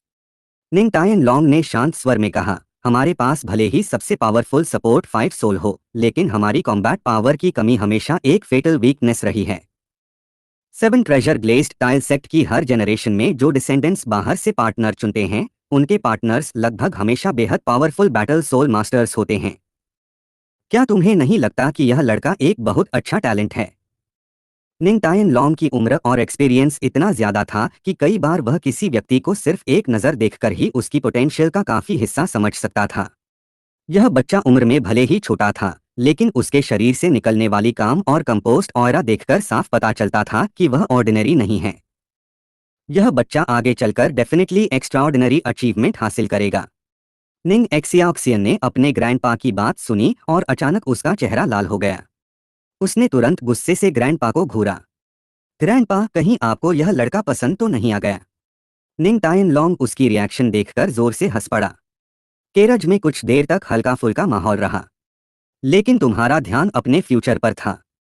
तुम्हें अपनी कल्टीवेशन तेजी से बढ़ानी थी और इसके लिए मैसिव रिसोर्सेस की जरूरत थी। अगर जल्दी से कल्टीवेशन बढ़ानी है तो बहुत सारे रिसोर्सेस चाहिए, लेकिन अभी हमारे पास कुछ भी नहीं है। ऐसे में कल्टीवेशन के लिए रिसोर्सेस कहाँ से आएंगे? तुमने बिना किसी चिंता के अपनी करंट सिचुएशन बताई। अगर 7 ट्रेजर ग्लेज्ड टाइल सेट में ज्वाइन कर लिया जाए तो मेरी और ओल्ड डब्ल्यू की स्ट्रेंथ के आधार पर हमें कुछ कल्टीवेशन रिसोर्सेज मिल ही सकते हैं। लेकिन सबसे इंपॉर्टेंट बात यह है कि 7 ट्रेजर ग्लेज्ड टाइल सेट का स्पेशल कल्टीवेशन एनवायरनमेंट वही है जिसकी मुझे इस समय जरूरत है। तुमने घर से बाहर निकलने का फैसला किया था, इसलिए तुम्हें पहले से ही अंदाजा था कि रिसोर्सेज की कमी जैसी मुश्किलें सामने आएंगी। लेकिन तुम फैमिली द्वारा तय किए गए उस रास्ते पर चलना नहीं चाहते थे जिसे तुम खुद गलत डायरेक्शन मानते थे। ओल्ड डब्ल्यू की आंखों में हल्की सरप्राइज की चमक दिखाई दी। उसने शायद उम्मीद नहीं की थी कि इतनी कम उम्र में यंग मास्टर इतनी दूर तक सोच सकता है। यंग मास्टर को चिंता करने की जरूरत नहीं है। अगर यंग मास्टर को रिसोर्सेज की आवश्यकता हो तो मैं अपनी पूरी ताकत लगाकर आपके लिए कल्टीवेशन रिसोर्सेज जुटाने की कोशिश करूंगा। तुमने उसकी ओर देखा और हल्की मुस्कान के साथ कहा, ओल्ड डब्ल्यू, तुम्हें अपनी एनर्जी इन छोटी छोटी चीजों में वेस्ट करने की जरूरत नहीं है। फिर तुमने कहा, तुम सही कह रहे हो, अगर हम थोड़ा एफर्ट करें तो कुछ रिसोर्सेज हासिल किए जा सकते हैं, लेकिन उसमें बहुत ज्यादा टाइम वेस्ट होगा। असली सुपेरियर पाथ यही है कि सीधे ऊपर की तरफ बढ़ा जाए और सबसे अच्छा रास्ता चुना जाए। तुम्हारे चेहरे पर कॉन्फिडेंस था, तुम्हें अपने डिसीजन पर जरा भी डाउट नहीं था। इसी बातचीत के दौरान केरज धीरे धीरे आगे बढ़ती रही और कुछ समय बाद 7 ट्रेजर ग्लेज्ड टाइल सेट के मुख्य क्षेत्र में पहुंच गई। अपर 3 सेट्स में से एक होने के कारण 7 ट्रेजर ग्लेज्ड टाइल सेट का ओवरऑल एटमॉस्फेयर बेहद एलिगेंट और एक्स्ट्राऑर्डिनरी था। उसके बिल्डिंग्स, एनवायरनमेंट और आर्किटेक्चर में एक अलग ही ग्रैंडियर दिखाई देता था। तभी निंग एक्सियाक्सियन अचानक दोनों के पास आ गई। उसके चेहरे पर हल्की सी ऑकवर्डनेस थी। हे, मेरे साथ चलो, ग्रैंडपा आगे तुम्हारा वेट कर रहे हैं। तुमने उसकी ओर देखा, ज्यादा कुछ नहीं कहा और बस हल्का सा सिर हिलाकर उसके पीछे चल पड़े। ग्रैंडपा द्वारा पहले डांटे जाने के बाद से निंग एक्सियाक्सियन की नजरें तुम्हारे ऊपर कुछ ज्यादा ही टिकने लगी थीं। वह बार बार तुम्हें सीक्रेटली ऑब्जर्व करती थी। उसकी नज़र इतनी ऑब्वियस थी कि कोई स्लो पर्सन भी उसे नोटिस कर सकता था। तुम नेचुरली उसकी नज़र महसूस कर रहे थे। शुरुआत में तुमने ऐसे बिहेव किया जैसे कुछ हुआ ही नहीं, लेकिन 2-3 बार ऐसा होने के बाद तुमने उसे इग्नोर करना ही बेहतर समझा और उसे जितना देखना था देखने दिया। कुछ देर बाद निंग टायन लॉन्ग जंगल जैसे शांत रास्ते के सामने खड़ा दिखाई दिया। वह मुस्कुराते हुए पीछे मुड़ा और दोनों को देखा। लिटिल फ्रेंड, आओ, मैं खुद तुम्हें पूरे सेट में घुमाकर दिखाता हूँ। तुम शांत भाव से उस ओल्ड मैन के पीछे चलने लगे। रास्ते के आसपास मौजूद हर चीज को तुम बिना किसी एक्साइटमेंट के ध्यान से ऑब्जर्व कर रहे थे। तुम्हारा यह काम रिएक्शन निंग एक्सियाक्सियन के लिए अनएक्सपेक्टेड था। वह शायद तुम्हारे चेहरे पर सरप्राइज और शॉक देखना चाहती थी। आखिर 7 ट्रेजर ग्लेज्ड टाइल सेट का ग्रैंडियर ऑर्डिनरी सोल मास्टर की इमेजिनेशन से भी कहीं ऊपर था, लेकिन तुम्हारे एक्सप्रेशन में कोई विशेष बदलाव नहीं आया। निंग एक्सियाक्सियन ने मन ही मन सोचा कि ग्रैंडपा ने भले ही कहा था कि इस लड़के की बैकग्राउंड एक्स्ट्राऑर्डिनरी है, लेकिन क्या वह सच में 7 ट्रेजर ग्लेज्ड टाइल सेट से भी ज्यादा इंप्रेसिव चीजें देख चुका है? तभी दूर से कुछ युवाओं की आवाजें सुनाई देने लगीं। सीनियर ब्रदर वैंग, कीप गोइंग। निंग जूनियर सिस्टर, जल्दी काउंटर करो। धीरे धीरे तुम लोग एक ट्रेनिंग ग्राउंड के पास पहुंच गए।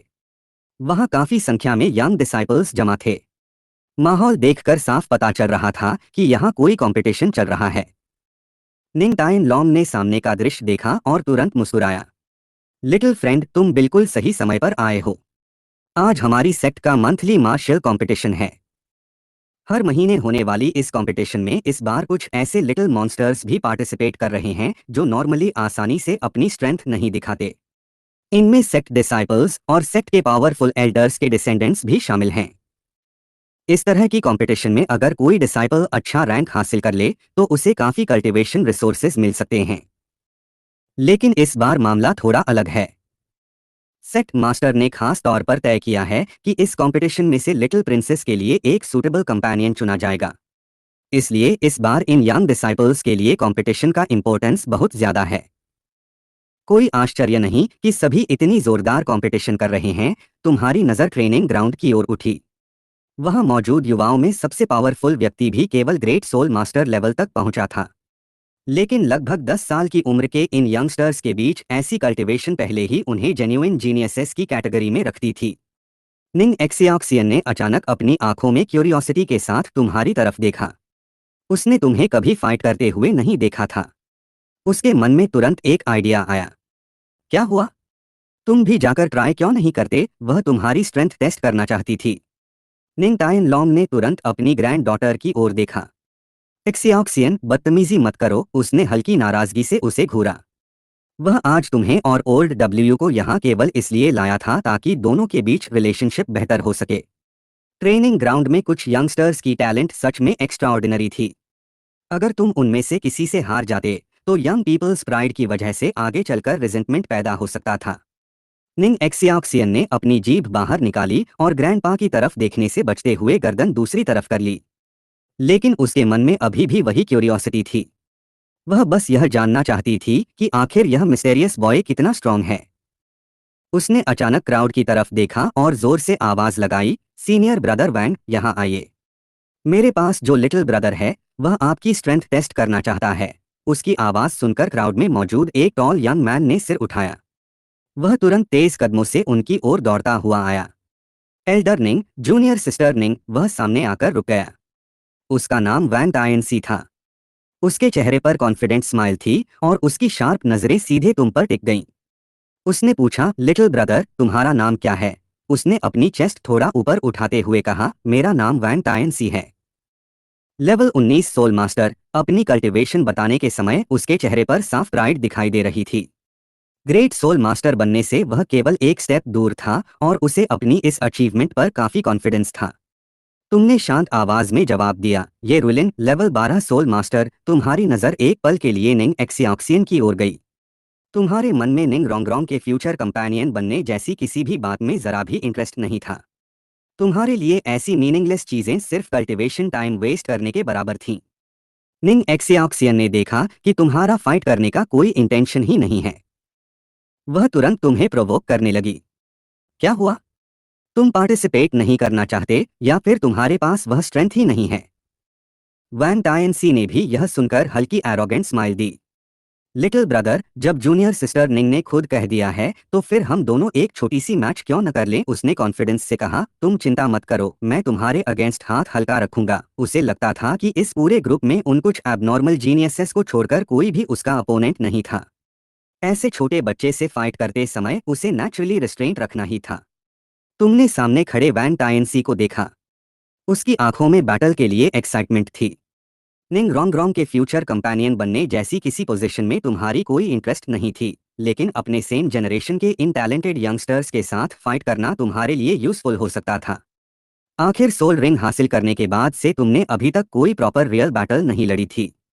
यह अपॉर्चुनिटी तुम्हें अपनी करंट स्ट्रेंथ को टेस्ट करने का अच्छा मौका दे रही थी। तुम्हारे होठों के कोने हल्के से ऊपर उठे। ठीक है, फिर कृपया मुझे गाइड कीजिए। तुमने हाथ से हल्का सा इशारा किया और आगे बढ़ते हुए ट्रेनिंग सर्कल के बीच पहुंच गए। वैन टायनसी ने यह देखकर तुरंत एक हल्की मॉकिंग स्माइल दी और बड़े कदमों से तुम्हारे पीछे मैदान में आ गया।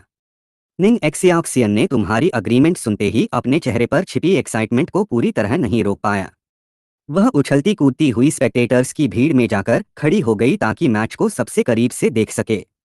निंग टाइन लॉन्ग ने भी उम्मीद नहीं की थी कि तुम सच में चैलेंज स्वीकार कर लोगे। उसने कुछ पल सोचा, लेकिन आखिरकार तुम्हें रोकने की कोशिश नहीं की। दोनों अभी बच्चे थे और उसके रहते किसी सीरियस एक्सीडेंट की संभावना नहीं थी। इसके अलावा तुम्हारे साथ मौजूद ओल्ड डब्ल्यू भी कोई ऑर्डिनरी सर्वेंट नहीं था। ओल्ड डब्ल्यू ने सामने जमा हुई ब्लैक मास जैसी भीड़ को देखा और तुरंत समझ गया कि यंग मास्टर के मन में क्या चल रहा है। सोल रिंग हासिल करने के बाद से यंग मास्टर ने अभी तक कोई प्रॉपर रियल कॉम्बैट नहीं किया था। अब वह इसी जनरेशन के टैलेंटेड यंगस्टर्स के साथ फाइट करके अपनी एक्चुअल स्ट्रेंथ को मेजर करना चाहता था। तुम ट्रेनिंग ग्राउंड के बीच खड़े थे।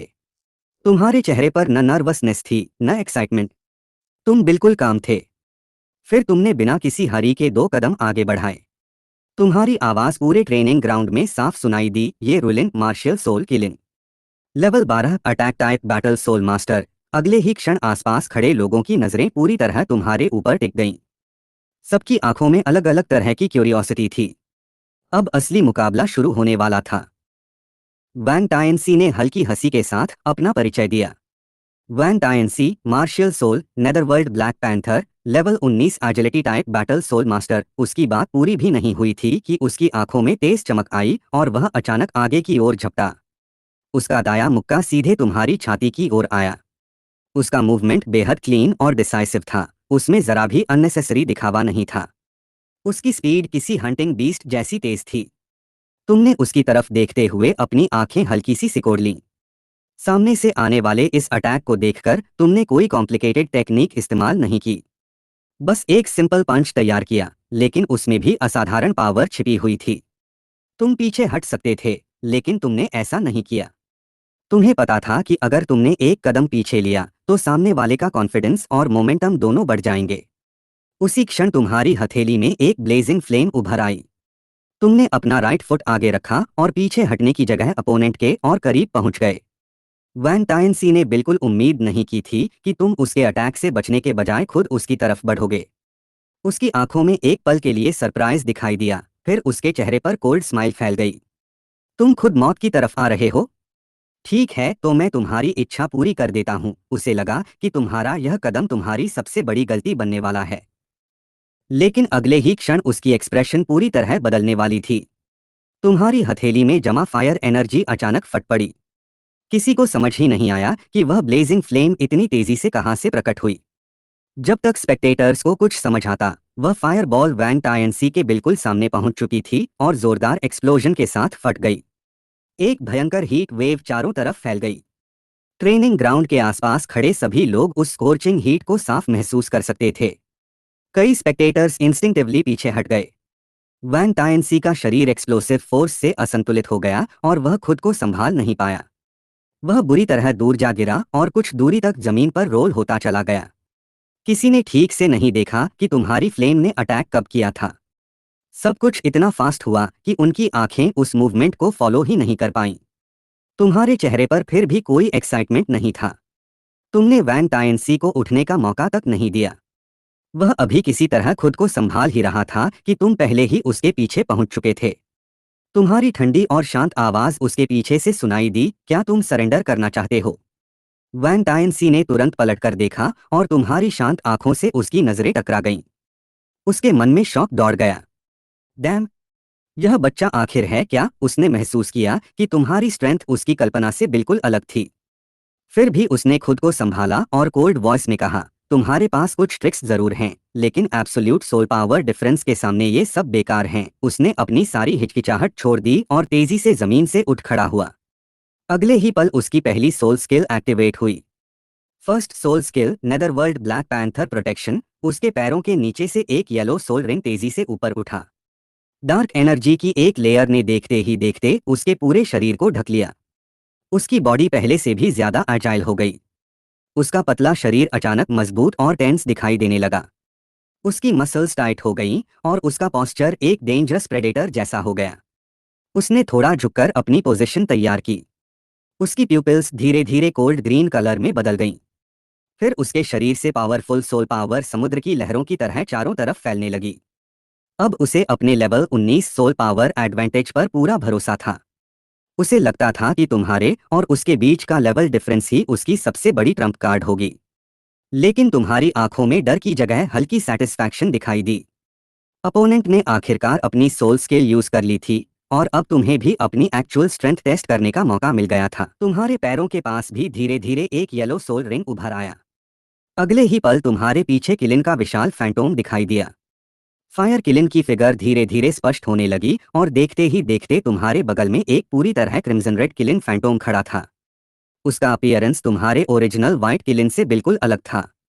उसके पूरे शरीर से ब्लेजिंग फ्लेम्स निकल रही थीं और हर फ्लेम में वायलेंट एनर्जी मौजूद थी। जैसे ही यह दृश्य सामने आया, पूरा ट्रेनिंग ग्राउंड एकदम शोर से भर गया। उसके पास दो मार्शियल सोल्स हैं? क्या यह ट्विन मार्शियल सोल है? इतनी कम उम्र में ऐसा टैलेंट? अनगिनत शॉक्ड वॉइसेस चारों तरफ सुनाई देने लगी। सभी की नजरें उस फायर किलिन पर टिक गईं। व्हाइट किलिन की तुलना में यह फायर किलिन ज्यादा मैजेस्टिक और पावरफुल दिखाई दे रहा था। उसकी क्रिम्सन बॉडी के आसपास घूमती फ्लेम्स में एक टेरिफाइंग प्रेशर था। वैन टाइन सी भी कुछ क्षण के लिए स्टन रह गया, लेकिन उसने जल्दी ही खुद को संभाला। उसके मन में विचार आया कि मार्शल सोल चाहे कितना भी पावरफुल क्यों न हो, आखिरकार उसके और तुम्हारे बीच सोल पावर लेवल का डिफरेंस अभी भी बहुत बड़ा था। उसे भरोसा था कि लेवल 19 सोल पावर की मदद से वह तुम्हें दबा सकता है। तुम्हारी नजर उसके चेहरे पर गई और तुमने उसकी सोच को लगभग समझ लिया। तुमने बिना किसी जल्दबाजी के अपनी पहली सोल स्किल एक्टिवेट करने के लिए एनर्जी गैदर की। अगले ही क्षण फायर किलिन ने अपना विशाल सिर उठाया। तुम्हारी सोल पावर तेजी से उसके शरीर में फ्लो हुई और फिर एक टेरिफाइंग फ्लेम बर्स्ट के रूप में बाहर निकली। First soul skill fire qilin breath. Fire qilin के मुंह से एक अत्यंत स्कोर्चिंग फायर वेव निकल पड़ी। उस अटैक के सामने मौजूद हवा तक डिस्टोर्ट होने लगी। हीट इतनी इंटेंस थी कि आसपास खड़े स्पेक्टेटर्स घबराकर लगातार पीछे हटने लगे। किसी को डर था कि अगर वे बहुत करीब रहे तो इस अटैक की पावर की चपेट में आ सकते हैं। वैन टायनसी का चेहरा अचानक बदल गया। उसने तुरंत अपनी स्पीड बढ़ाकर साइड में हटने की कोशिश की, लेकिन अब उसके लिए एस्केप करना आसान नहीं था। फायर किलिन का अटैक एरिया इतना वाइड था कि उसने उसके लगभग सभी एस्केप राउट्स बंद कर दिए थे। केवल एक क्षण के भीतर उसे समझ आ गया कि वह इस अटैक से पूरी तरह बच नहीं सकता। भयंकर गर्म हवा उसकी ओर बढ़ी और उसकी स्किन पर शार्प बर्निंग सेंसेशन महसूस होने लगी। सोल स्किल से स्ट्रेंथन्ड होने के बावजूद वह इस हीट को पूरी तरह इग्नोर नहीं कर सका। उसने अपने दांत भींच लिए और अपनी मैक्सिमम स्पीड से अटैक रेंज से बाहर निकलने की कोशिश की। उसे लगा कि उसकी स्पीड पर्याप्त है, लेकिन तभी उसकी आंखों के सामने एक शैडो फ्लैश हुई। तुम उससे भी तेज मूवमेंट के साथ उसके सामने पहुंच चुके थे। वैन टायनसी की एक्सप्रेशन में डिसबिलीफ दिखाई दिया। अभी कुछ क्षण पहले तक उसे अपने लेवल 19 सोल पावर और नेदरवर्ल्ड ब्लैक पैंथर पर पूरा भरोसा था, लेकिन अब उसे महसूस हो रहा था कि तुम्हारी स्पीड और रिएक्शन उससे बिल्कुल कम नहीं थी। फायर किलिन के अटैक के बाद भी तुमने उसे कोई ब्रीदिंग स्पेस नहीं दिया। तुम्हारी काम प्रेजेंस ही उसके लिए सबसे बड़ा प्रेशर बन चुकी थी। तुमने उसकी हालत देखी और बिल्कुल सामान्य आवाज में कहा, सरेंडर कर दो। तुम मेरे अपोनेंट नहीं हो। तुम्हारे चेहरे पर कोई एरोगेंस नहीं था। तुम्हारे लिए यह बैटल बस अपनी करंट स्ट्रेंथ को टेस्ट करने का एक छोटा अवसर था। तुमने केवल अपनी फर्स्ट सोल स्किल का इस्तेमाल किया था, फिर भी वैन टायनसी पहले ही बेहद एम्बेरस्ड स्थिति में पहुंच चुका था। तुमने उसकी ओर देखा, फिर अपनी नजर पूरे ट्रेनिंग ग्राउंड पर घुमाई। और कोई है? तुम्हारी आवाज शांत थी, लेकिन उसके भीतर एक स्पष्ट कॉन्फिडेंस था। वैन टायनसी का चेहरा कभी लाल तो कभी सफेद हो रहा था। उसने कुछ कहने के लिए होंठ खोले, लेकिन अंत में उसके भीतर की प्राइड भी उसे सच स्वीकार करने से रोक नहीं सकी। वह धीरे धीरे पीछे हट गया। उसे मानना पड़ा कि वह तुम्हारा अपोनेंट नहीं था। पहली क्लैश से ही उसने मार्शल सोल पर तुम्हारे द्वारा बनाए गए ट्रिमेंडस प्रेशर को महसूस कर लिया था। उसे लगा था कि सोल पावर लेवल का डिफरेंस उस वीकनेस को कॉम्पेंसेट कर देगा, लेकिन एक्चुअल बैटल के बाद उसे समझ आया कि तुम्हारे बीच का डिफरेंस सिर्फ मार्शल सोल तक सीमित नहीं था।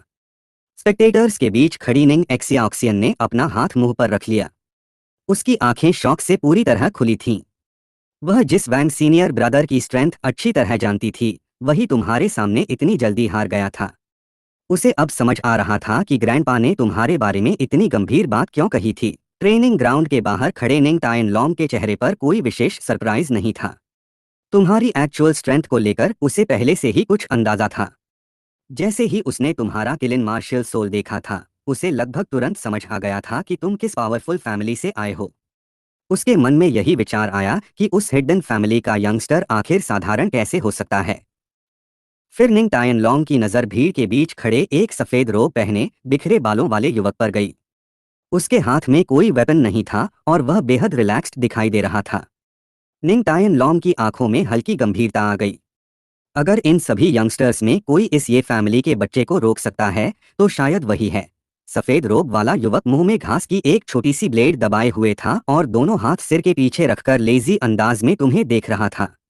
तभी उसने हल्की मुस्कान के साथ कहा, लिटिल ब्रदर, मानना पड़ेगा तुम्हारी स्ट्रेंथ काफी अच्छी है, लेकिन यंग एज में थोड़ा लो प्रोफाइल रहना भी जरूरी है। इतना एरोगेंट होना अच्छी बात नहीं। तुम्हारी नजर उस मेसी हेयर्ड व्हाइट रोब्ड युवक पर टिक गई। उसके रिलैक्स्ड अपीयरेंस के बावजूद तुम्हें तुरंत महसूस हुआ कि वह ऑर्डिनरी पर्सन नहीं था। उसकी सोल पावर पहले ही लेवल 23 तक पहुंच चुकी थी और उसका मार्शल सोल भी टॉप टियर था। निंग एक्सियाक्सियन को शायद डर था कि तुम बिना सोचे उसे चैलेंज कर दोगे। वह तुरंत एक्साइटेड होकर तुम्हारे पास बोलने लगी, वेट, लेकिन तुमने उसकी ओर ज्यादा ध्यान नहीं दिया। तुम्हारी नजर अब भी उस व्हाइट रोब्ड यूथ पर थी। तुमने शांत स्वर में अपना परिचय दिया, ये Rulin martial soul qilin level 12 attack type battle soul master. Please guide me. White robed युवक के चेहरे पर एक परफेक्ट स्माइल फैल गई। वह तुम्हें देखकर हंसा और बोला, तुम जानते हो कि मैं पहले ही लेवल 23 पर हूँ, फिर भी मुझे खुद चैलेंज कर रहे हो। लिटिल ब्रदर, तुम्हारा कॉन्फिडेंस सच में लिमिट से बाहर है। उसने मुंह में दबाई घास बाहर थूक दी और धीरे धीरे ट्रेनिंग ग्राउंड के बीच आने लगा। काफी समय से उसने अपनी मसल्स प्रॉपरली नहीं स्ट्रेच की थीं। आज यह अपॉर्चुनिटी उसे भी अच्छी लग रही थी। ठीक है, आज थोड़ा एक्सरसाइज कर ही लेते हैं। उसने अपनी गर्दन घुमाई और जॉइंट्स से हल्की क्रैकिंग साउंड सुनाई दी।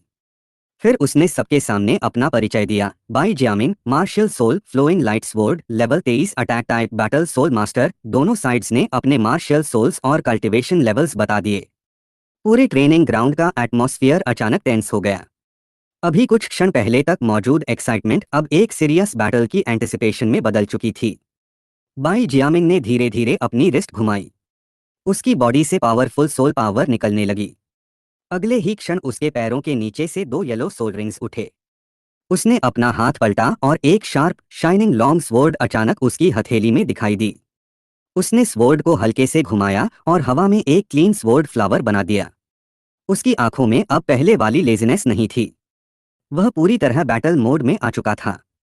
उसने स्वॉर्ड को सामने उठाया और शांत लेकिन कॉन्फिडेंट आवाज में कहा, ध्यान से देखना। ध्यान रखना। आवाज खत्म होते ही एक विशाल सोल पावर वेव सीधे तुम्हारे चेहरे की ओर झपटी। तुम्हारी एक्सप्रेशन बिल्कुल नहीं बदली। अचानक तुम्हारी पीठ के पीछे भयंकर फ्लेम्स उठने लगीं। प्रचंड लाल अग्नि की रोशनी ने दोनों को अपने भीतर घेर लिया। फ्लेम्स के पीछे हल्के हल्के फायर ड्रैगन का आकार बनने लगा। फायर किलिन फ्लेम्स के बीच से बाहर निकला और उसका शरीर पहले से भी ज्यादा विशाल दिखाई देने लगा। उसके पूरे शरीर पर ब्लेजिंग रेड एनर्जी की एक परत लिपटी हुई थी। उसने अपनी बीस्ट क्लॉ उठाई और मुंह खोलकर एक ब्लेजिंग फ्लेम सीधे बाई जियामिन की ओर छोड़ दी। बाई जियामिन के सामने तुरंत सोल पावर का प्रोटेक्टिव बैरियर उभर आया। वह जोर से चिल्लाया और कोल्ड लाइट से चमकती अपनी लॉन्ग स्वॉर्ड को मजबूती से पकड़कर सीधे तुम्हारी ओर बढ़ाया। तुमने पैर हल्का सा जमीन पर टिकाया और तुम्हारा शरीर अचानक फ्लेम्स के भीतर गायब हो गया। जैसे ही फ्लेम्स का आकार बना, बाई जियामिन पहले ही दो विशाल स्वॉर्ड शैडोज उसके पीछे उभर आए और तेजी से एक दूसरे में मर्ज होकर एक विशाल फ्लोइंग लाइट स्वॉर्ड में बदल गए। वह दोनों के सिर के ऊपर हवा में लटक गई और उसका प्रेशर बेहद भयंकर था। धीरे धीरे वह सीधे फ्लेम्स के भीतर मौजूद फायर किलिन की ओर झुकने लगी। बाई जियामिन ने अपनी उंगली नीचे की और विशाल स्वॉर्ड ने अनस्टॉपेबल फोर्स के साथ नीचे गिरते हुए रास्ते में आने वाली फ्लेम्स को चीर दिया। इस थंडरस स्ट्राइक को देखकर आसपास मौजूद सभी लोगों ने अपनी सांसें रोक लीं। तुम्हारे चेहरे पर जरा भी घबराहट नहीं थी। तुमने फायर किलिन को फिर से ड्रैगन स्केल ब्रेथ छोड़ने का आदेश दिया। इस बार ब्रेथ की पावर पहले से भी अधिक प्रचंड थी। फायर ड्रैगन फैंटोम गरजते हुए आगे बढ़ा और उसकी रोर पूरे मैदान में गूंज उठी।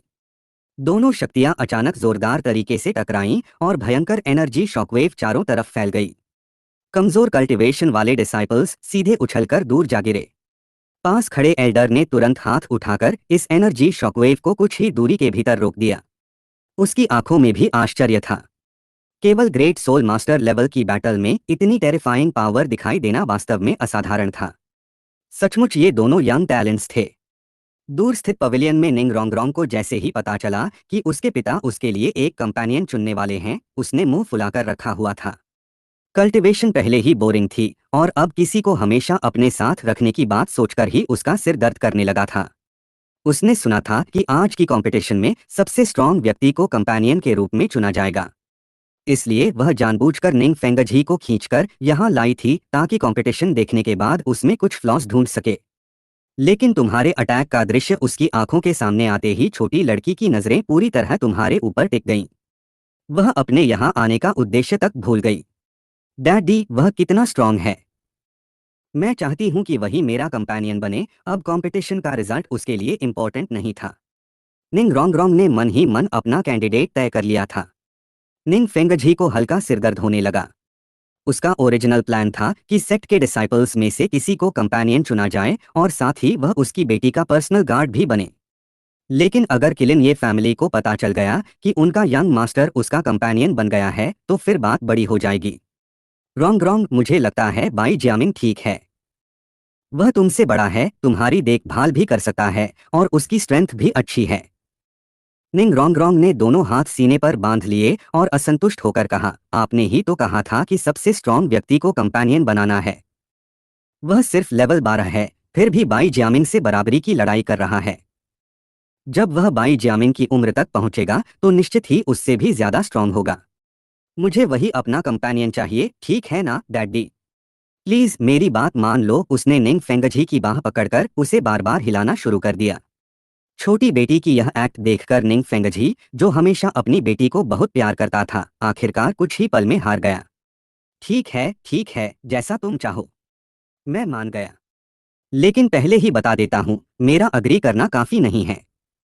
सामने वाला खुद तैयार होगा या नहीं, यह अभी तय नहीं है। अगर वह अग्री नहीं करेगा तो मैं भी कुछ नहीं कर सकता। निंग फेंगझी ने बेबसी से अपनी बेटी को देखा, लेकिन मन में उसे पूरा विश्वास था कि वह यंग मैन शायद इस बात को एक्सेप्ट नहीं करेगा। निंग रोंग खुशी से उछलती हुई उसके पास आई और अपना छोटा सा सिर उसकी बाह से टिकाकर एक प्राउड लिटिल स्वान की तरह बोली, वह जरूर अग्री करेगा। निंग फेंगझी ने हेल्पलेस होकर स्वॉर्ड डुलियो की ओर देखा। दोनों ने एक दूसरे को देखकर सिर हिलाया और बिटर स्माइल दी। आखिर वे कर भी क्या सकते थे? जब उनकी बेटी किसी को पसंद कर लेती थी तो उसके सामने उनकी सारी योजनाएं कमजोर पड़ जाती थीं। मैदान में दो सोल स्केल्स की कोलिजन के बाद बाई जियामिन का चेहरा बेहद गंभीर हो चुका था। उसके आसपास फ्लेम्स से मिलने वाला डेंजर सेंस लगातार बढ़ रहा था। सामने वाला यंग मैन बहुत तेज, प्रेसाइज और दूर से अटैक कर रहा था। उसकी लगभग हर अटैक को ऐसा लग रहा था जैसे पहले से प्रिडिक्ट कर लिया गया है। इस किड ने आखिर किया क्या है? वह हर बार मेरी अटैक पोजीशन कैसे जान लेता है? वह फ्लेम्स के पीछे मौजूद तुम्हारी फिगर को घूरता रहा। वह खुद को धीरे धीरे डेड एंड में फंसा हुआ महसूस कर रहा था, जबकि उसका अपोनेंट अब भी फ्लेम्स के बीच बिल्कुल सुरक्षित खड़ा था। इस तरह की फ्लेम कंट्रोल टेक्निक उसने अपने पूरे जीवन में पहली बार देखी थी। उसके पास सिर्फ फायर किलिन ही नहीं है, उसने अपना दूसरा मार्शियल सोल अभी तक इस्तेमाल भी नहीं किया। निंग एक्सियाक्सियन तुम्हें देखकर पूरी तरह शॉक्ड थी। सिर्फ एक मार्शियल सोल से वह इतना स्ट्रांग है, अगर दोनों मार्शियल सोल्स एक साथ इस्तेमाल करे तो कितना टेरिफाइंग होगा। उसने अभी यह सोचा ही था कि बाई जियामिंग ने अपने दांत भींच लिए। Second soul skill flowing light sword. Bai Jiaming ने अपनी सबसे पावरफुल किलिंग मूव एक्टिवेट कर दी। फ्लोइंग लाइट स्वॉर्ड से शार्प स्वॉर्ड एनर्जी फूट पड़ी और आसपास की फ्लेम्स तक कटने लगी। काउंटलेस स्वॉर्ड एनर्जीज अलग अलग डायरेक्शंस से तेजी से बाहर निकली और तुम्हारे सभी एस्केप राउट्स को पूरी तरह सील कर दिया। यह उसका इस समय का स्ट्रॉन्गेस्ट टेक्निक था। अपने सेम एज अपोनेंट्स के बीच वह इस मूव से लगभग इनविंसिबल था। लगातार स्वॉर्ड एनर्जीज रिलीज करने के बाद बाई जियामिंग ने हल्की सांस ली, लेकिन उसके चेहरे पर फिर भी कॉन्फिडेंट स्माइल थी। तुम्हारे पास सिर्फ फर्स्ट सोल स्केल फायर किलिन है और वह भी दूसरी तरफ है। यह बैटल अब खत्म होनी चाहिए। वह सीधा खड़ा हुआ और अपनी व्हाइट रोब पर लगी धूल को हल्के से झाड़ते हुए ऐसा दिखाई दिया जैसे विक्ट्री पहले ही उसके हाथ में हो। सामने से आने वाली सभी स्वॉर्ड एनर्जीज को देखते हुए तुम्हारी एक्सप्रेशन फिर भी शांत रही। ऑस्पिशियस व्हाइट किलिन की पावर तुम्हारे शरीर के भीतर फैल गई और पूरे शरीर को एक layer of sacred white light ने ढक लिया। तुम्हारी परसेप्शन अचानक अपनी एक्सट्रीम लिमिट तक बढ़ गई। तुम्हारे मन में एक बेहद मिस्टेरियस फीलिंग उठी, जैसे संसार में होने वाली हर चीज पहले से किसी डेस्टिनी में तय हो, लेकिन हर सिचुएशन में फिर भी एक छोटी सी पॉसिबिलिटी बची रहती हो। तुम जानते थे कि ऑस्पिशियस किलिन के पोजेशन के बाद तुम्हारी ओरिजिनल परसेप्शन एबिलिटी बढ़कर डेंजर अवॉइडेंस की इंस्टिंक्टिव एबिलिटी बन गई थी। इस समय अपने इनर इंस्टिंक्ट का पालन करके किया गया कोई भी डिसीजन तुम्हारे लिए सबसे ऑप्टिमल चॉइस होगा। तुमने अपना पैर आगे बढ़ाया। सिल्वर व्हाइट क्लाउड्स ने तुम्हारे पूरे शरीर को घेर लिया और तुम्हारी दोनों आंखें धीरे धीरे बदलकर तुम्हारी पूरी प्रेजेंस सेक्रेड और अनटचेबल दिखाई देने लगी। केवल एक कदम आगे बढ़ाते ही दो स्वॉर्ड एनर्जीज तुम्हारे शरीर के बिल्कुल पास से गुजर गईं। घने और almost impenetrable sword energy blockade के बीच तुमने एक कदम और आगे बढ़ाया और उस सीड फॉर्मेशन में मौजूद केवल एक लाइफ पाथ को खोज लिया। तुम्हारी डेंजर अवॉइडेंस इंस्टिंक्ट उसी क्षण शांत हो गई। तुम्हारी आंखों में हल्की चमक उभरी। यह एबिलिटी वास्तव में एक्स्ट्राऑर्डिनरी थी। इस दृश्य ने वहां मौजूद हर व्यक्ति को स्तब्ध कर दिया। सभी को लगा था कि अब वे तुम्हें गंभीर रूप से घायल हालत में देखेंगे। लेकिन किसी ने नहीं सोचा था कि केवल कुछ ही ब्रेथ्स के भीतर तुम इस डेडली किलिंग मूव को इस तरह पूरी तरह सॉल्व कर दोगे। वह वह ऐसे ही बाहर निकल आया। क्या मैंने गलत देखा? सीनियर ब्रदर बाई की सोल स्किल का रिजल्ट ऐसा कैसे हो सकता है? चारों तरफ चर्चा शुरू हो गई। बाई जियामिंग वहीं खड़ा रह गया। उसकी आंखों में कंफ्यूजन और शॉक भर गया था। वह किसी भी तरह समझ नहीं पा रहा था कि आखिर उसे अब भी समझ नहीं आ रहा था कि तुम आखिर उसकी किलिंग मूव से बाहर कैसे निकल आए। स्थिर खड़े उस व्हाइट रोब युवक को देखते हुए तुम्हारे होठों पर हल्की मुस्कान आई। तुम्हें बताना भूल गया, मेरा मार्शल सोल ऑस्पिशियस किलिन है। जन्म से ही मेरे अंदर ऑस्पिशियस पावर मौजूद है। तुम्हारी इस किलिंग मूव में भले ही लाइफ पाथ कितना भी धुंधला क्यों न हो, मैं उस एकमात्र चांस ऑफ सर्वाइवल को खोज सकता हूं। अब भी अटैक करना है? तुम्हारा एकमात्र ट्रम्प कार्ड पहले ही खत्म हो चुका है। तुम्हारी हल्की सी नजर बाई जियामिंग पर पड़ी, लेकिन उससे उसे अभूतपूर्व प्रेशर महसूस हुआ। स्पष्ट रूप से तुम अभी कम उम्र के एक यंग मैन थे, फिर भी तुम्हारे शरीर से एक ऐसी मिस्टेरियस और टेरिफाइंग फीलिंग निकल रही थी जिसे समझ पाना मुश्किल था। I surrender. बाई जियामिंग ने दांत भींचे और आखिरकार अपना हाथ नीचे कर लिया।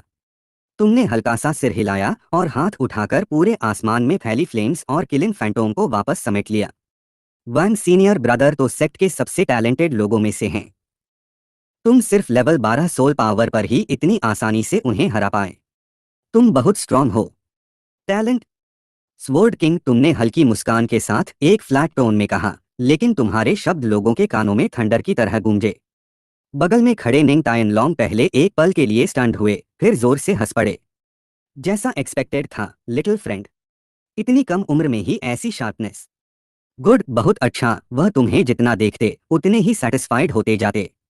पवेलियन के व्यूइंग प्लेटफॉर्म पर स्वॉर्ड डुलियो ने धीमी आवाज में तुम्हारे कहे शब्दों को दोहराया, फिर हेल्पलेस होकर सिर हिलाया।